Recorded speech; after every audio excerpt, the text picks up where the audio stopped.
La deuxième édition de la plateforme nationale de concertation permanente entre Elections Cameroun et les autres acteurs du processus électoral se tient donc mardi à l'hôtel Montfeu. Nous en parlons ce matin à Politics en donnant la parole à un membre du conseil électoral, le professeur Pierre Titi-Noël, qui a accepté de nous donner le contenu, ce qui sera fait tout au long de cette journée de mardi. C'est une rencontre habituelle, nous en sommes à la deuxième édition. Merci beaucoup, professeur, de nous accompagner. Alors, on est tenté de vous poser la question. On sait que ce cas de concertation est prévu par le code électoral, mais en tant qu'organe chargé de la supervision des opérations référendaires, des opérations électorales, quel est le problème de fond que l'ECAM veut régler à travers cette concertation? La loi fait de nous, de l'ECAM, un organisme chargé de l'organisation, de la gestion et de la supervision du processus électoral référendaire. Voilà. Mais on s'est rendu compte au cours de nos rencontres ici qu'en réalité, les vrais acteurs sont les partis politiques. Voilà, les partis politiques, les médias, les chefs traditionnels, la société civile et toutes les autres organisations, les femmes, c'est eux qui sont nos partenaires. C'est eux que nous devons mobiliser. Alors, la rencontre de mardi, c'est pour, nous les appelons, pour leur dire que c'est vous, nous organisons, nous supervisons, mais c'est vous qui êtes des acteurs et des actrices de ce processus, premièrement. Deuxièmement, vous êtes demandé, on vous demande de nous bien vouloir nous dire ce qu'il y a à faire pour que ce processus électoral soit inclusif, pour que ce processus électoral se passe dans la paix.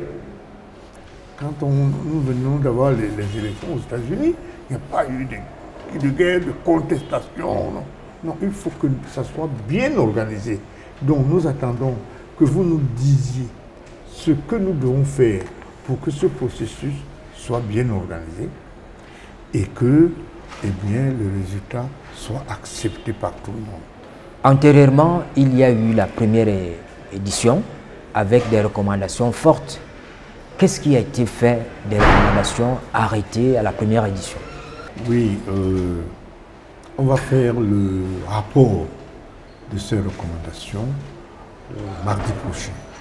Mais je peux vous dire que la recommandation phare sur laquelle nous pensons avoir réussi est qu'on nous a dit de doubler, même de tripler les inscriptions, de tout faire pour que beaucoup de Camerounais s'inscrivent. On a essayé de le faire et tout le monde a vu au mois d'août dernier, avant la fin des inscriptions de cette année, il y avait des queues énormes, des gens. Un grand engouement. Un engouement formidable. Nos enrôleurs sur le terrain étaient presque fatigués, étaient submergés. Donc nous pensons que ça va continuer ainsi et que la recommandation qui nous a été faite, nous avons pris des mesures pour ça et je crois que le reste, vous allez le savoir mardi prochain. Professeur, un nouveau cycle électoral s'annonce en 2025 avec l'élection présidentielle, les régionales certainement, et puis en 2026, on va attendre les législatives, les municipales. Vous avez probablement des attentes précises vis-à-vis de vos partenaires, ce que vous considérez comme les autres acteurs du processus électoral. C'est lesquels? Nous espérons que, comme par le passé, l'État va nous donner les moyens, parce qu'il nous faut des moyens pour que nos machines qui enrôlent les gens fonctionnent et fonctionnent bien. Parce que si les machines plantent, comme ça s'est passé parfois, ça sera terrible. Donc nous espérons que l'environnement nous permettra de réussir cette affaire, que les gens viendront. C'est que nous, avec la direction générale des élections, nous allons organiser les bureaux de vote et tout le reste. Eh bien, nous attendons que les gens viennent et que ça marche. et l'implication des Camerounais vivant ou établis à l'étranger. Les personnes handicapées, par le passé, on a essayé d'ouvrir la porte à tout ce monde-là pour que tout le monde puisse participer aux élections. Est-ce qu'on est sur la même lancée cette fois-ci? Eh bien justement, quand nous attendons les gens, nous attendons particulièrement les jeunes qui ont l'âge de voter, qu'ils s'en vont, qu'ils retirent leur carte électorale et qu'ils aillent voter. Nous avons des milliers de cartes qui traînent. Les gens s'inscrivent et oublient ou refusent de retirer leur carte électorale. Il y en a qui retirent leur carte électorale et qui, le jour du scrutin, ne vont pas voter. Comment vous expliquez ce désamour? Ben, écoutez, justement, nous voulons leur dire que c'est leur affaire. Pour que nous puissions avoir les dirigeants de ce pays, il faut que nous choisissions nos dirigeants et que nous les choisissions dans un climat de compétition. On va voir que les gens vont se dire, si j'arrive au pouvoir, voici ce que je veux faire.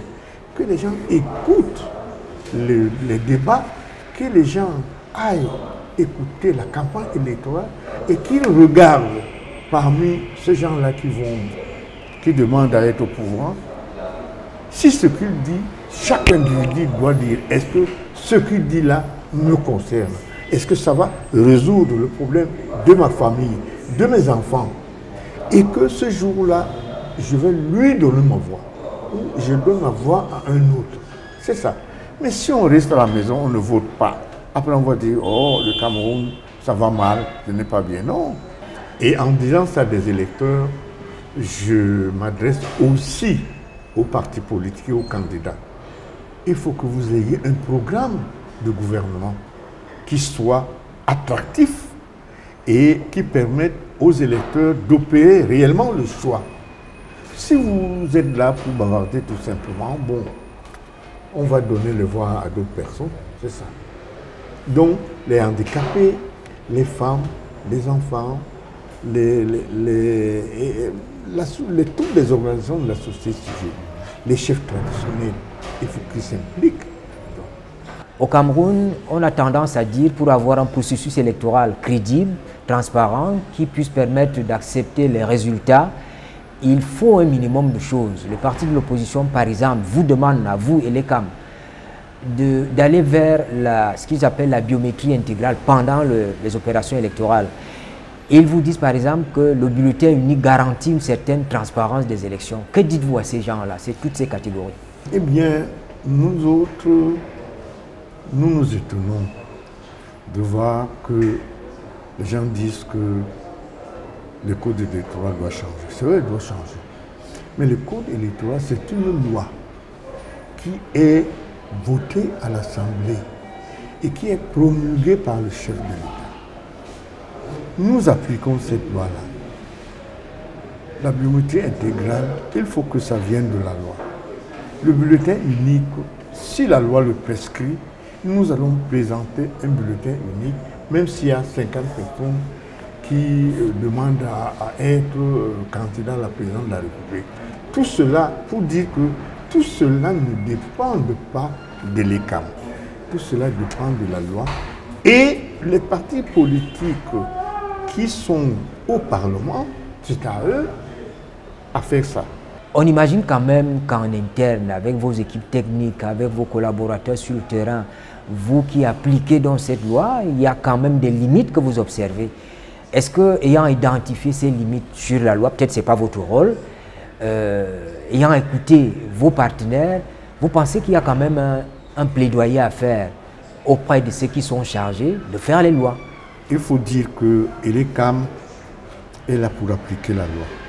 Si nous sommes en train de voir que cette loi n'est pas bien ou elle est bien, nous dévions un peu. Mais n'empêche que, effectivement, s'il y avait un peu plus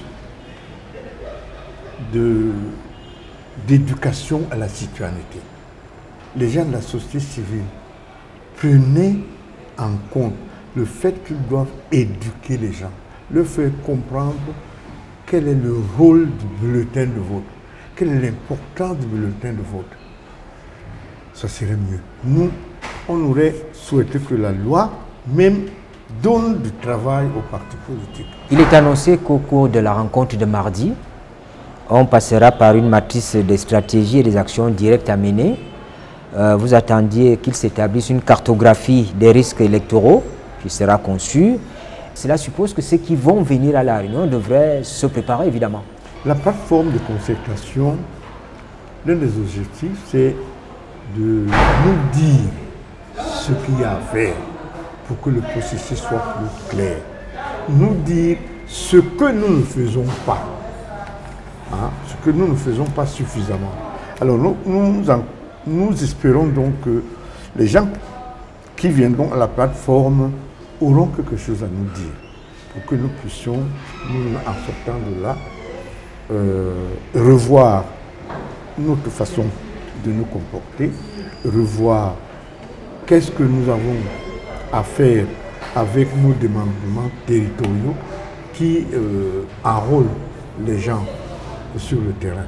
Donc tout cela, c'est ce dialogue-là avec les membres de la plateforme que nous attendons, qui nous disent quelque chose pour que le processus marche. Professeur, merci de nous avoir accordé cet entretien qui nous permet de fixer les idées sur ce qui sera fait mardi au Mont-Faubert entre Elections Cameroun et les autres acteurs du processus électoral.